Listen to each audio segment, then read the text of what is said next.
Hey, what's up, guys? This is Jon. And Chrome. And we are here for episode 2 of Pony Psychology.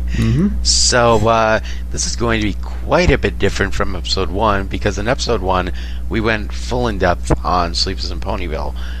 This time, however, we're going to go through some of the smaller aspects of season 3 and just go through them and see what we can dig up from it. So, yeah. Alright, first episode that we're going to be talking about is from Crystal Empire Part 2, which is Sombra's Door of Worst Fears. Now, to set the scene up for you guys, for those of you who haven't seen it, which I don't know why you wouldn't have seen it before, but basically Twilight uses her black magic to open the door, goes in, sees her mentor there, she's back in Camelot for some reason, and her mentor basically tells her to buck off. Right. And so, just seeing that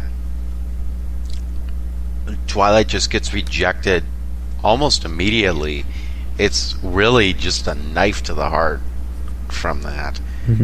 And then at the very end of the scene, you see that huge pain of Sombra winning and Twilight underneath it, and it's sort of the symbolism of overwhelming failure, right. Not just from her mentor, but from saving the Crystal Empire in the first place, which is, in my opinion, even more a knife to the heart than her mentor not wanting her anymore. Right.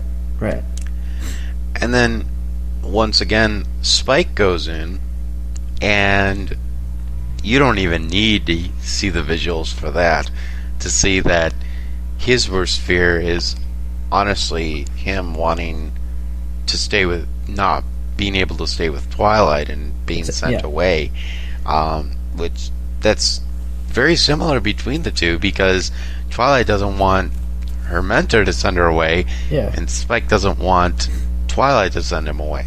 So it's a kind of like a three-way tier almost.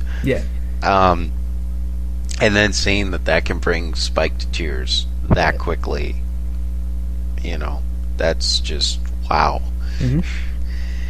And I know we kind of talked about, if anyone remembers the review that we did in I don't know how long ago it was, but it was basically about where what would the other characters' worst fears be. Obviously Rainbow Dash, that's easy. It's her not getting into the Wonderbolts. With Rarity, it could be that her shop completely shuts down and no one wants to buy her product anymore. Maybe Applejack should be losing the farm, which we've already seen that a little bit in Super Speed Cider Squeeze at 6000, but it didn't really delve into that at all. So, anything you have to say on this? I mean, that's pretty much covered to all I had thought about it. Especially, I would love to see, possibly, probably not by the same device as the door, but somehow delve into the fears of the rest of the main six, because that would be one of the things obviously, the whole reason we started this whole review, or the pony psychology thing, is talking about the psychology of the whole show, and knowing all the fears of all the characters would be fantastic, in my opinion. So that's pretty much it. Yeah. Well, we're going to be skipping ahead to One Bad Apple. Too Many Pinkie Pies didn't really have anything that we could delve into. And it was really just self-explanatory in both visual and audio medium in that episode, so we don't really need to talk about it. But with One Bad Apple, we're going to talk specifically about Sweetie Belle. And a little bit of the Cutie Mark Crusaders in general. In the first part of the episode, you see when they're showing Babs the clubhouse, they're very close together, and they're taking up large portions of the screen, which is obviously symbolizing that they're together on this, that they're a team, that they won't break apart. And then afterwards, you kind of see that after Babs turns over and becomes a bully, you see in the barn that they're split apart, and there's tons of background, so it really visualizes the desperation that they're feeling Right. from being just completely, I guess you could say, bastardized from Babs. Yeah. You know. And then, I know this is a nitpick, but I didn't like that when Babs stole the clubhouse that it turned Sweetie Belle's breaking down into an umbrella gag. Right. That's like, really, it doesn't add anything. Yeah, to some people it may have been a funny moment. To me, it was just like, you just ruined a great psychology opportunity there. Right. I mean, it's a humorous. It's just to add slapstick kid humor to the whole. I think the whole general feel of the episode, to keep it from getting too serious. But yeah. Yeah, that's kind of true. I see where you're going with that. And then in the very next scene, you see that they're at Sweetie Belle's house, which I'm assuming that's her house because you see her dad fishing outside. But you see that Applebloom and Scootaloo aren't up there trying to comfort Sweetie Belle and trying to say everything's going to be okay. Right. When Sweetie Belle's just completely broken on her bed, you don't see that Applebloom or Scootaloo are really caring about that. They're just more caring about the revenge aspect of everything. And also what I find interesting is that Sweetie Belle's the only one who knows it's a good idea to tell Applejack, and the other two are just like, no, we're not snitches. But the fact is, honestly, if it goes to that point, that's not snitching. That's not telling. You know, a lot of times I hate the negative stigma that goes along with the I'm telling mom kind of thing. Because, honestly, a lot of times it is just an excuse to get out of an argument or something like that. Yeah. But when it comes to something this serious, it's completely necessary. Yeah, I mean, when you're a kid, even that young, you start to sort of want an independence from your parents, and all of the other kids would kind of peer pressure you into basically saying that if you tell your parents it's taboo and like you are basically not strong enough to handle your own problems. And that we know, I mean, the older you get, the more you realize that that's actually not true, and it's more mature to tell somebody of these specific types of problems. Absolutely. So we're going to skip Magic Duel and Sleepless in Ponyville here, because Magic Duel, the only thing I can really think of is when Twilight comes up and wants to face Trixie again and says, okay, well, maybe you don't want this pendant from beyond the Everfree Forest, and that's the thing that gets Trixie. And then Sleepless in Ponyville, obviously, because we've gone so in-depth with it, and we've beaten it like a dead horse, excuse my pun, but there's just not anything more I can think of that we could talk about for that.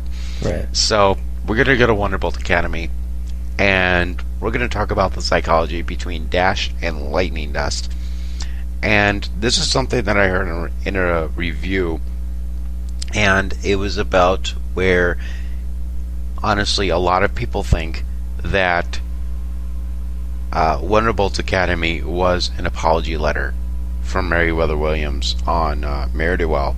And the reason I say that is because Lightning Dust has the same kind of attitude and spunk and complete ego that Rainbow Dash from Ne'er-Do-Well was.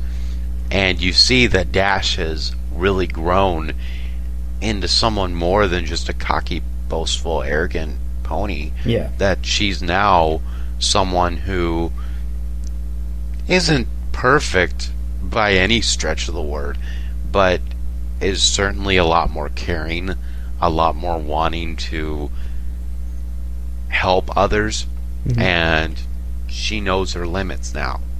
Right. And the thing with Lightning Dust was, obviously, it was recklessness that did her out in the end, but it was also that she didn't really want to work as a team. It's almost as a Yeah. I work alone kind of mentality. Because honestly, the thing with the Wonderbolts is that they are a perfectly synchronized team, Right.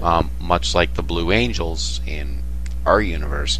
And the thing is, you need that teamwork, number one, and you need to prove yourself in this academy by using that teamwork. Right.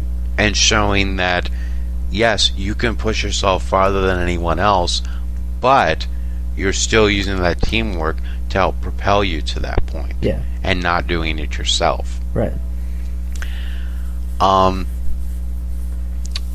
Honestly, at the beginning of the episode, when Dash and Lightning Dust first meet, I honestly thought that Rainbow Dash was going to be jealous of Lightning Dust and was going to just, start trying to plan revenge or trying to push herself more and more. But seeing them as friends, that was something very interesting. And I thought still that they were still going to get to become bitter enemies at the end. But you never really saw that. You saw Rainbow Dash as a character who wants to understand why Lightning Dust wants to push herself to the point of being reckless. And do you have anything you want to say about this? Going back to the teamwork thing, I mean, obviously the Wonderbolts is not just a like proof of how good you can fly. It's about how good you can work as a team, because you are a team after all, and that's important. And the whole to bring into a kind of a cheesy light, the show is called Friendship is Magic, and if you can't work with other people, then you're going to be, the moral of the show tells you that things aren't going to go quite the way you want them to. And obviously that's what happened. She didn't get what she wanted, and hopefully learned her lesson, like a good kid show should do. But I hope we see the character again, just like we saw Trixie. That'd be interesting. Oh, definitely. Yeah. So we're gonna go to Apple Family Reunion now, and specifically Applejack's breakdown at the very end. Now, throughout this entire episode, we've seen that Applejack has been trying to fill this day up with events so that she creates these memories. And yeah, I understand that she was quite oblivious to a lot of it. But then you see that after the incident with the fruit bats, that they go in and destroy the barn, and it just pushes Applejack over the edge, because it's a disaster that's honestly bigger than she could handle. And what I absolutely love is that throughout all this, Granny Smith comes up and she's understanding. She doesn't have remorse over what happened, and she's wanting to be there for Applejack and show that we can fix this. Everything will be okay, and even as adults we have to be reminded of that too. Because it's a lot easier to have those kind of emotions as kids, but even as adults it's still difficult trying to keep those emotions under wraps a lot of times. So do you have anything you want to say for this? It's the whole, this kind of brings into a light as a artist and a content creator.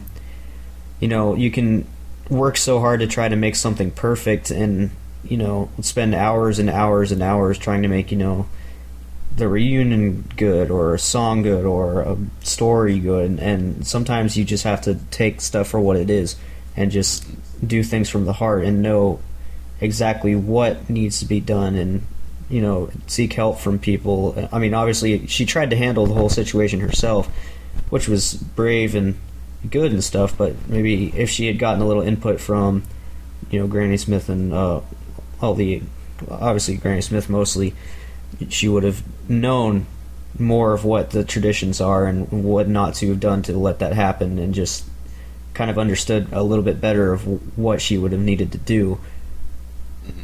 Same thing with like learning from other artists and figuring out what people try to accomplish, and just the kind of similarities I see between those two things. Yeah. So one last thing I want to say about the episode is the little thing about the shooting stars that it's supposed to, as confirmed by Megan McCarthy, that it's supposed to represent Applejack's parents. And I know they're probably not going to delve into this at all with the show, because I don't think they would deal with something as serious as death. And a show that's target demographic is young girls. But I think it would be interesting to see maybe if there was a story that maybe the reason Applejack loved her Stenson so much is because it was given to her by her parents just before they died, and it's kind of a remembrance memento for her. Yeah. I honestly don't think that that's going to ever come up again. I mean, they might not. I don't think they're ever going to directly allude to such a thing. Maybe give more visual hints or references, but as far as bringing it up or making it a serious focal point of an episode or a part of an episode, that just doesn't seem likely with the demographic and the nature of the whole show in general. Exactly. Yeah. Yeah. So we're gonna go to Keep Calm and Flutter On, and we're gonna talk about the psychology between Fluttershy and Discord, which I honestly never thought that was gonna happen ever, because of how complete opposites they are. You have one that's the official embodiment of kindness versus the chaotic nature of a character such as Discord. And honestly, going into this episode, I was a little bit wary of it because of what the synopsis we got was. But I love that Fluttershy is using her wits to change Discord without him knowing it. Right. And honestly, I think Fluttershy would be a character that would know psychology quite a bit, because she does have that innate sense with animals. Yeah. And she would want to be able to help the animals as best she could with any kind of situation. A little bit of an empathetic connection to others' feelings and thoughts. Yeah, I can see that.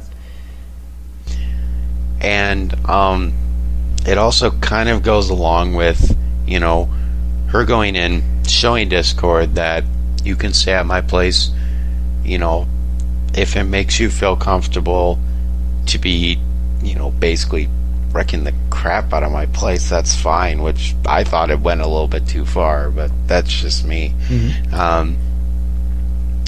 But it was interesting to see that at the very end, Discord did see that the one thing he never had was a friend. Right.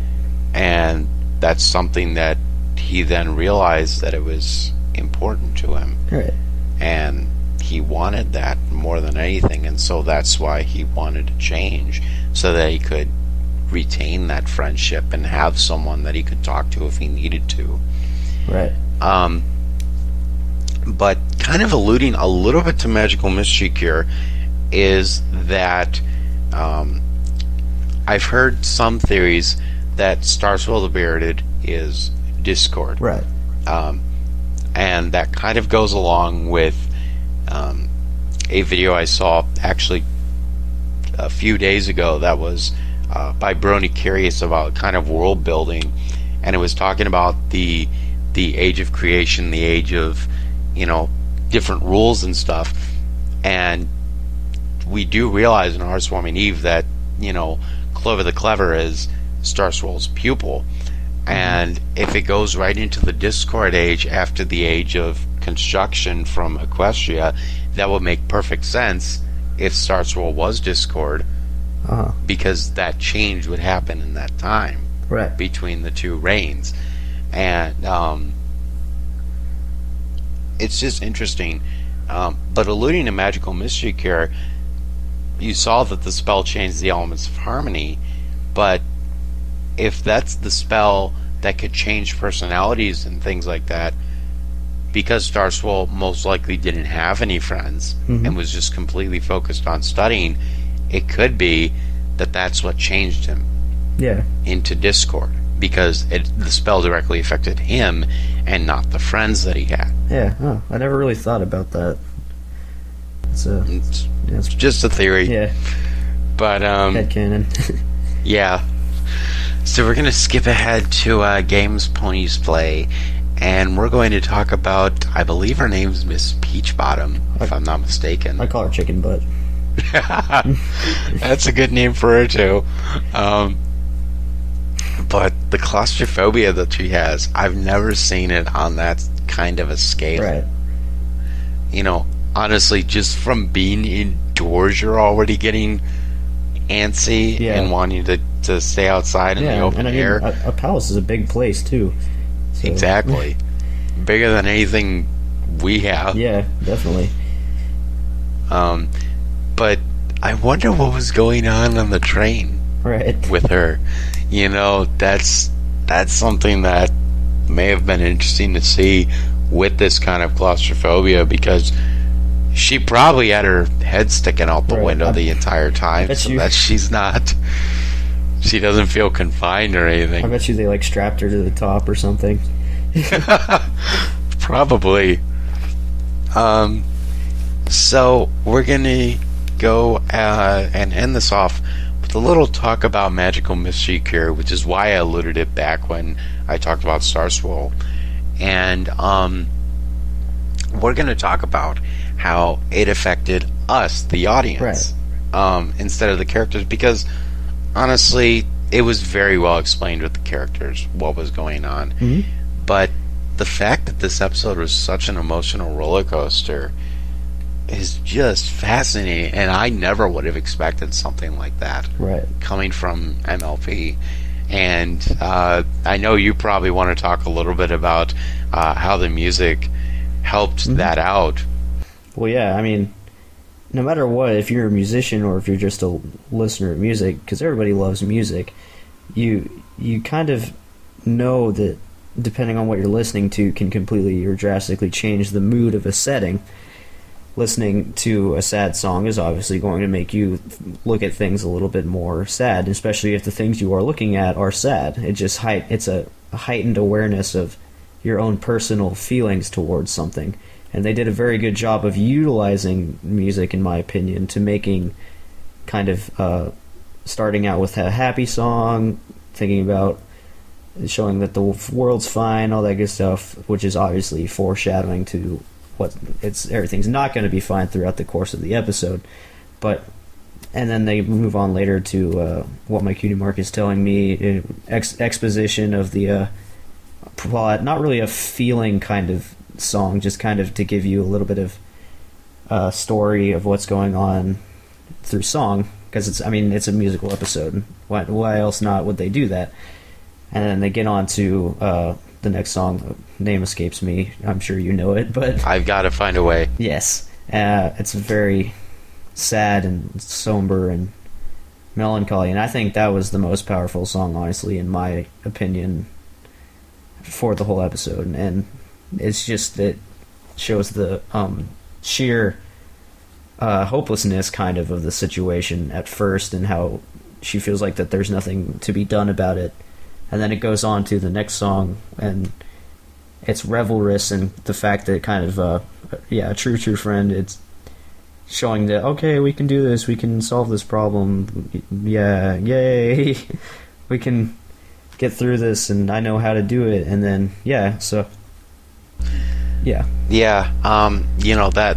that's really interesting to see that it goes from that high point to the exposition to the low, and then up to the hopeful, all in less than 22 or about 22 minutes, and that's exactly, that's really incredible to me. And what I really love is that they do a reprise of the first song with Life in Equestria, and that's going, full circle back into that high point of everything's fine now, and everything's working out.